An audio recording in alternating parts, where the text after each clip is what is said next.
of course, the focus of today's conversation is going to be about giving back and community. I want to maybe take a brief segue before we get there, and I want to like selfishly explore where we are today in the state of tech, because I think it's going to be a good kind of segue. And I think Alan, you position it as did you, Sophie, about where we are today, right? So it's like it started with like cell phones and media and like the ICT. Now it's moved to your new fund, Alan, with longevity. It seems to be infiltrating every aspect of society. So I'd like to hear from both of you. How early are we today in the state of in the tech sector, and how much more room is there for growth, right? Because I think the selfish question around this is we want to talk about giving back and its impact, right? So it's like there's so much room for the sector to go, in my view.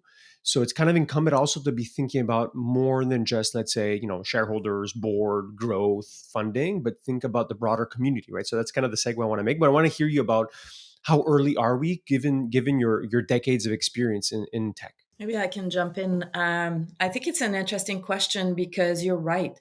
It's if you look at a time continuum in the tech industry worldwide or in Canada, I think we're just started. If you think about what Alan is doing with the aging population, a lot of research around health and new technology around that, but climate, there's so much money right now going to climate tech, and yet there's so much to do. So I think this industry is getting bigger and bigger, and technology is actually being infiltrated in every other industry. So this is becoming bigger, and a bigger part of the population is really involved with the technology, and hence the objective, and I think the desire for those people to be even more involved in the community and the ability to give back, for sure. Yeah, just building on what you were saying, Sophie, what was, if I think back to the sort of inception of Real Ventures, and we actually started as a little pilot fund called Montreal Startup in late 2007, it was just at the advent of what it was called Web 2.0. And what's really amazing, and it's only accelerated, was there was already a sort of layer of infrastructure and open source code. And it was just allowing entrepreneurship to happen at a greater scale with less capital.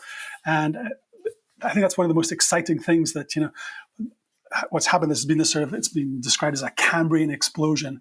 And you have the sort of Lego building blocks to allow a broader and broader population of entrepreneurs to come in and use, these building blocks and build on the shoulders of giants to bring their creativity to the world.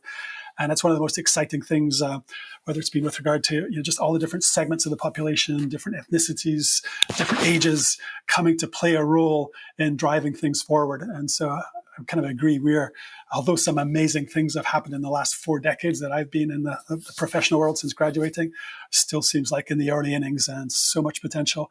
And what I also love is the sort of socially minded impact. I think people are starting to see there's just a lot we can do for the planet, for society, for the climate, and that's also a really exciting wave that we're seeing. And I think Canada is particularly strong in. Yeah, and I think on that, I know we're going to talk about giving back, and specifically in Canada. When I started in the venture industry, one of the biggest challenge we had is there was no ecosystem. And I remember we used to struggle. And at Brightspark in the early days, we started our own companies because we couldn't find deal flow, and we wanted to create return, and we wanted to create value and so on. It's not the case anymore. Like, there is an ecosystem. There is successful entrepreneur. There is repeat entrepreneurs. There is experienced investors, angel investors. And so the community is there and is vibrant, and it's growing. So it's a big difference. And I think it's very promising for the future. What do you think of the criticism that's often been given of, like we wanted flying cars, but instead we got 140 characters, kind of the classic kind of like we're only attacking problems on the surface. Obviously, I don't believe that statement personally, just because I find, to your point, Alan, it seems to be infiltrating other parts of society. Right? I believe it was you, Sophie, that said it. But what else can the tech sector do, right? Because I find it's like the low-hanging fruit has been picked to a certain extent, and now there's harder problems to solve. Maybe they'll tie into like social problems as well. But I'd like to hear you a bit on that criticism. Yeah, just jump in. I was back at Nauman House last night, and there was a really exciting event, Pitch for Good. It's second edition. I know there was 100 people who had registered for the event, and just I was arriving at the end, and the buzz and the excitement, and just that very fact of, I think, the ecosystem again, and finding new pathways, new routes, new endeavors. it's super nourishing. And I think we need to double down that in a minute when we sort of talk about the tech ecosystem and the agencies of the Centech ecosystem and bringing those two worlds together. But I think that ecosystem both helps people start higher up the stack, as it were, and not having to build things that already exist because there's an incredible openness to sharing knowledge. But I think it also is kind of egging everybody on to think, well, what are the real problems? What are the gaps? And I think it's also creating much more efficiency in the process as to, not creating another Me Too, because suddenly that knowledge is shared and, people can just get going quicker. So I'm really excited that people are focused on things that are meaningful, and there's just an awful lot of commitment, I think, to causes that are meaningful. I think it's also a way of attracting talent.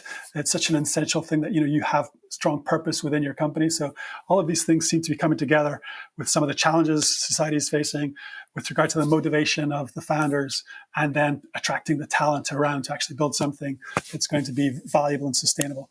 Yeah, I think you put it really well. I don't have much to add to that, but to me, I always look at it also from the creativity and the out of the box perspective.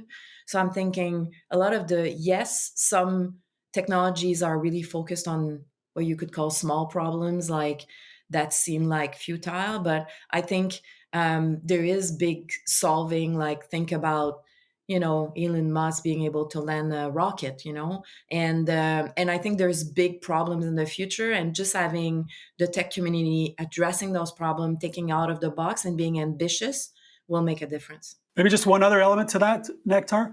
It goes back to maybe the ecosystem and the maturity of our ecosystem. We now have role models who've done some really amazing things, which I think historically. You'd have to look south of the border, whereas no longer the case. In every major metropolitan area, we've got phenomenal founders who've done amazing things, and suddenly it seems within reach. And yes, we can do it from here. And I think that's a really important factor as well. Yeah. And like you said, it's like if the foundation's been built, and now we're moving forward with like more harder and harder problems. And maybe let's talk about the inception of TechAide. So maybe Alan, this one's to you in terms of like the original idea and the spirit and how it came about to be. As always, thanks for listening, and don't forget to subscribe. If you want to learn more, check out thepnr.com.